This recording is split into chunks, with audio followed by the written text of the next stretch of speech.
కరములు బలపరచి అడుగులు స్థిరపరచి మట్టి పాలు కాకుండా తప్పించావు.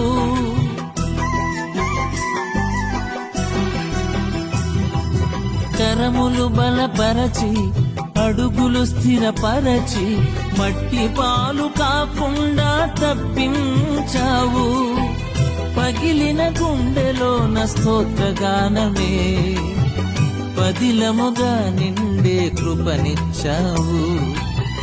పగిలిన గుండెలోన స్తోత్రగానమే పదిలముగా నిండే కృపనిచ్చావు.